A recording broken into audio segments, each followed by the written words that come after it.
This episode is about mind control. We think 50,000 to 70,000 thoughts per day. Your mind is a powerful thing. You can talk yourself in or out of just about anything. When's the last time you thought about your thoughts? The reason I want to talk about this and the wisdom that I've learned in this is we live in a society where more and more we're learning about the importance of mental health. And more, we're seeing a lot of negativity in every facet being poured into our heads. There are so many thoughts that fight to control us about regret, anger, guilt, depression, thinking that your life has no value. There's a Bible verse that my mom used to quote to me all the time growing up, and it's 2 Corinthians 10:5. And it says, "We demolish arguments and every pretension that sets itself up against the knowledge of God, and we take captive every thought to make it obedient to Christ." Your thoughts can run wild, and you need to control them. I want to tell you something that's going to blow your mind and give you incredible power. It's your responsibility to discipline your thoughts. And I want to talk about disciplining your thoughts. And I want to lead this with a story. And it's probably a story that you know already by now. 6 years ago, I'm 29 right now, my dad went to prison. And the experience in which he went to prison was very sudden, very unexpected, and a little extreme in a couple of situations. I'll never forget the morning at 6 a.m. when the FBI came barging on the door and demanding that he go with them. And it was something that was traumatic, of course, but something that for the first time in my life gave me thoughts that I had no idea how to control.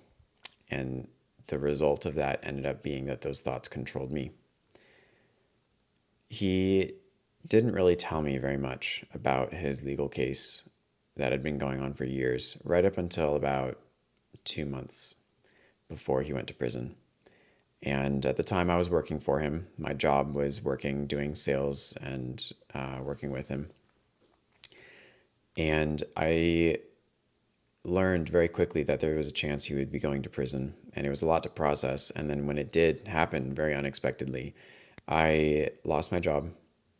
My family was put into a very dangerous position where the main income source was all of a sudden gone, and we had to pick up the pieces and do the best with what we had. But losing that stability, firstly, I became very angry. And I don't consider myself a very angry person, but I became very angry.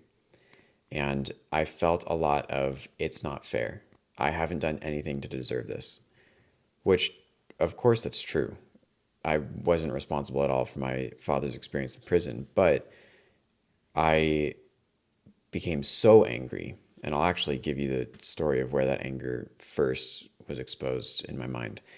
I was at church the following Sunday after he was incarcerated. And I remember walking into church, and the news must have spread like wildfire. And everyone in the church kind of noticed me way more than usual. And I was with my mom, and I was with my brother. I think I was with my mom and my brother and a couple other people. And so I wasn't alone, but there were maybe like 4 of us in a small group walking in, but I just felt all eyes on me. And all of us, of course, were still devastated. It had just happened days ago, and we didn't have a lot to say. We just wanted to go to church, and we just wanted to be there and then leave.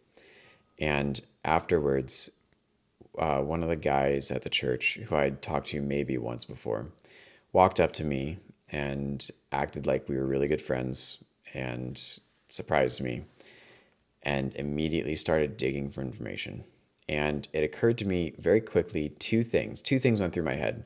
First of all, this guy doesn't care about me at all. He wants to have fuel for rumors, and he wants to go and talk more about the crazy story about one of the people going to prison from the church. And two, the thought crossed my mind that I wanted to close my 5 fingers in my hand and pull it back and put as much speed and force as I could behind my fist in the general direction of his nose and break it. And I had never in my life wanted to break someone's nose before that one moment. And it scared me enough that it snapped me out of the intrusive thought of wanting to attack someone. And I gave him some placative answer of, hey, yes, things are rough. I don't really want to talk about it. I need to go. And he was like, oh, yeah, no worries, man. Like, have a great rest of your day. And I walked away, and I didn't go back to that church for maybe ever. That might have been the last time I was at that church. But I became so angry, and I became so full of frustration. And I was angry at my dad. I was angry at myself. I was angry that I had lost my job. I was confused and I was hurt that I had lost my job. And I was confused and hurt about the things that people were saying about my family and about my dad. And all of it became so much to handle that it became easier to not handle it. And so I entered into a 6 month phase of depression. And when I describe depression and I describe my experience with having lived through that, I talk about how I my thoughts were so extreme and so vast, so large. I would describe it as if there was a glass shelf. My mind was a glass shelf, and there was a flat shelf in there, and on it was resting a bowling ball. And I had the fear that if I touched that bowling ball at all, and if I tried to think about those thoughts or start processing them, then the entire glass shelf could break. And as a result, I did everything I could to distract myself from those thoughts. Back then, I was a little bit into a video game called League of Legends. Okay, truthfully, I was a lot into a video game called League of Legends. And I was a pretty good player, and I turned to that game and I put so many hours into that game right away. And it was a distraction.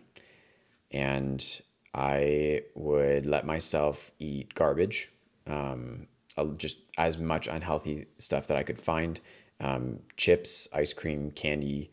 I would spend, way too much money on just getting unhealthy stuff that was, tasted great. And then I would give myself stomach aches sort of on purpose.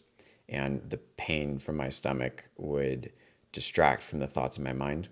I would stay up late and I'd watch TV as much as I could. I don't need to go into the rest of all the things that I would do, but it was in a mildly self destructive cycle where I would distract myself from my thoughts and then not have a lot to think about. 6 months in, I made a friend. His name's Kyle.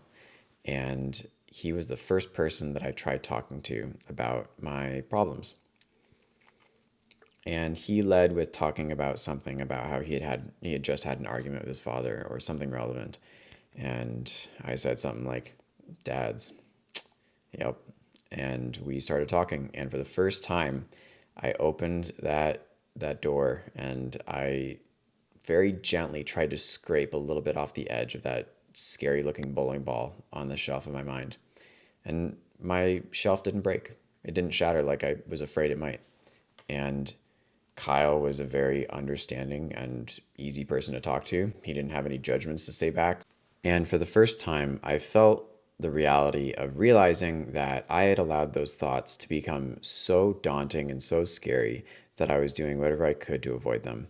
And I had let so many days go by unemployed, just living off of savings and not doing very much, playing games, watching TV, and just kind of taking a break from life.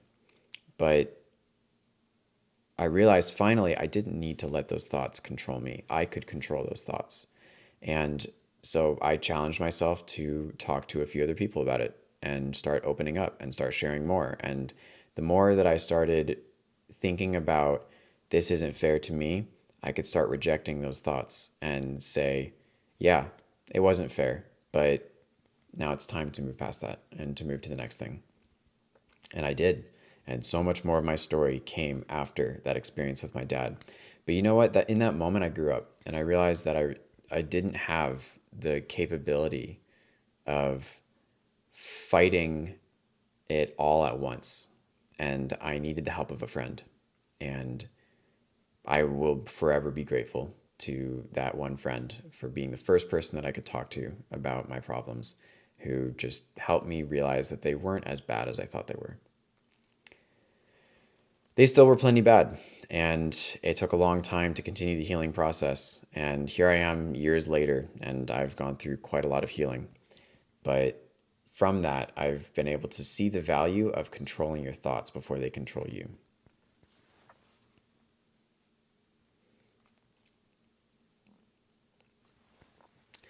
I had what you might refer to as an inner vow or a stronghold. I had convinced myself on the inside that this horrible thing that had happened had devastated me so far that I wasn't ever going to be able to fully recover, and my life would never be the same. And technically, that's not entirely wrong. My life isn't the same, but there have been so many positive things that have come from that moment that I can't even begin to describe how amazing the blessing has been following the wisdom that I've learned from that, the position I'm in today in terms of community and friends, and the job that I have. All of these things that I've learned have come from that moment in life where I had a really difficult experience to live through and where I had to climb back up out of the pit of despair that I was living in and get back on my feet and push myself to reject those thoughts that were not helping me. The wisdom here is that you can control your mind. You can start winning your thoughts, and you can argue with your wrong thoughts. Sincerely, think about the idea of arguing against the wrong thoughts that come into your head. All of us have thought at some point, I'm a loser, or I can't do this, or I'm not enough. Either that came from us or that came from someone else. You can argue that in your head and say, no, I'm not a loser. Yes, I can do this. And it's crazy how much power comes in rejecting thoughts like that will slow us down from reaching out and taking opportunities. I fully believe that in life, you will have so many opportunities. And I believe that the average person might only grasp 3% of those opportunities. Even I today, this morning at church before I came home and started recording this, I knew that there were at least 4 or 5 people that I saw that I had the opportunity to go and say hi to and maybe give a handshake or maybe give a hug or, a church side hug and try and say hello and ask them about their week and give them a smile and talk to them for a minute. And I didn't because either I got distracted or some other reason happened where I didn't take advantage of that opportunity. But I believe that there are so many opportunities that will come through life that you will be held back from when your thoughts are not primed and ready and have you in the right place to step out and take them.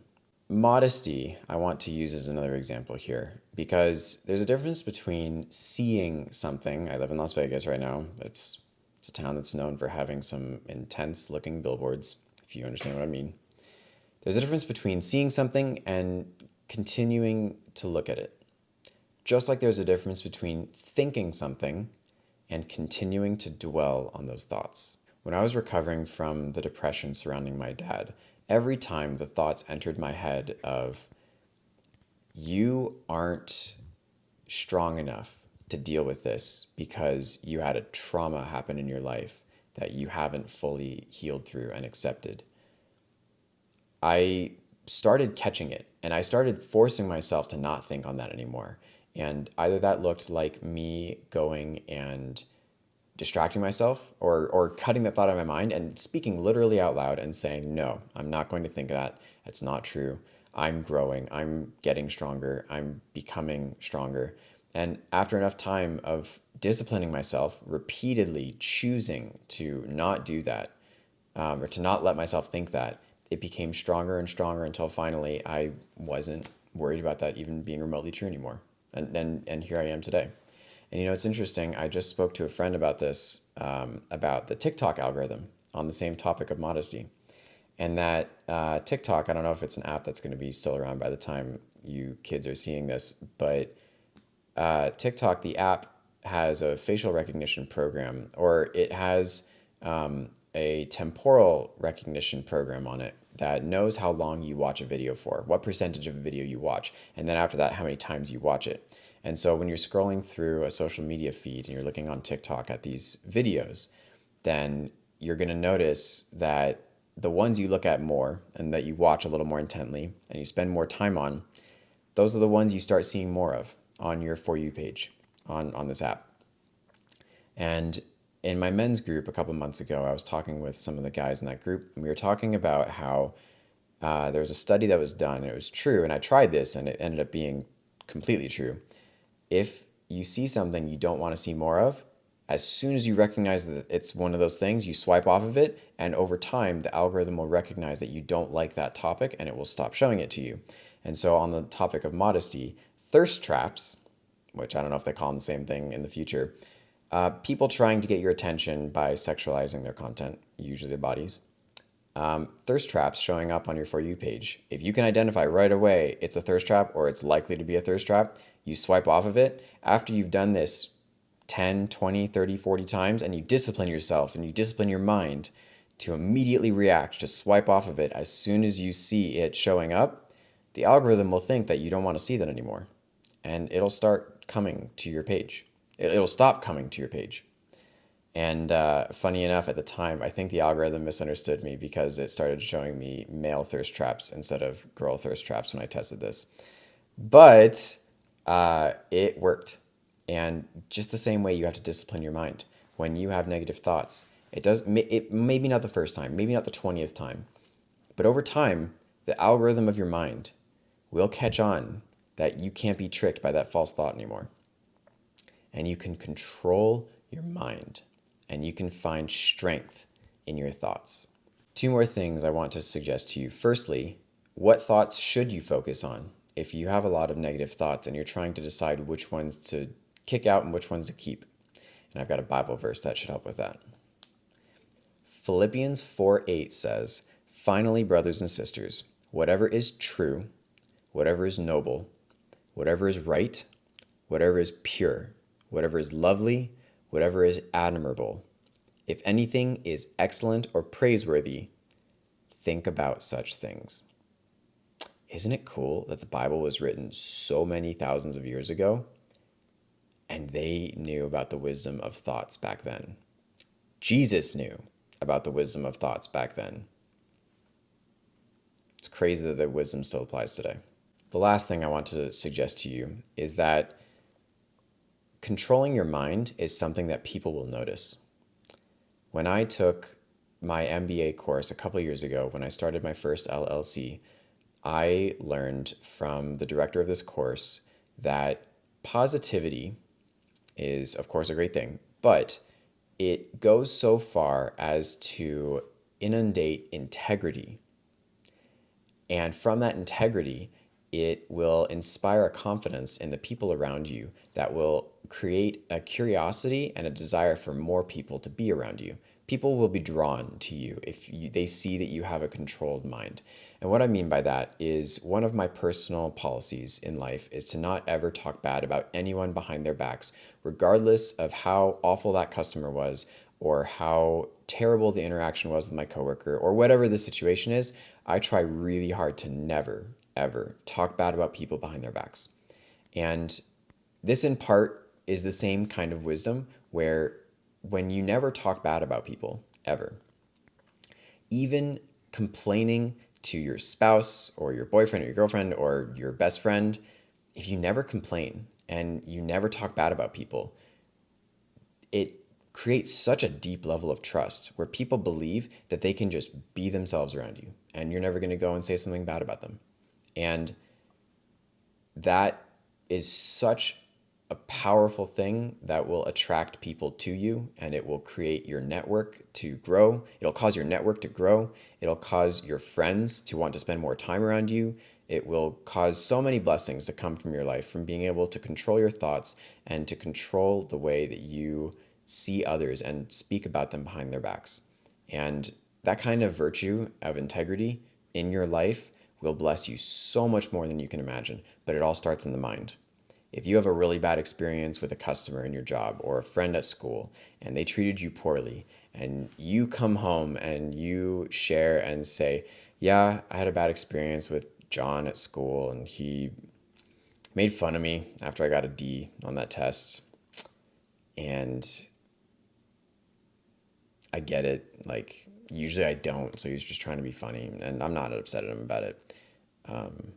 Maybe I'll say something. Maybe I'll let him know that it was a little uncool, but you have the option to speak negatively or not.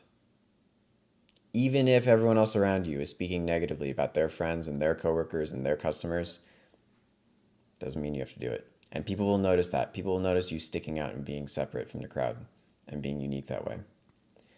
So this is something that I've learned, and I hope that this topic of mind control helps you. And I hope that this is something that we can continue working on together and that we can develop over time. Because I've got news for you. I haven't met anybody yet that has perfect control over their thoughts. There's a good chance that I won't have perfect control over my thoughts by the time you're seeing this video. I hope I'm better. I hope I'm really good at controlling my thoughts by then. But I know I've got a ways to go. But I'm aware of it now. And I'm trying and I'm learning. I love you kids. Thank you for watching.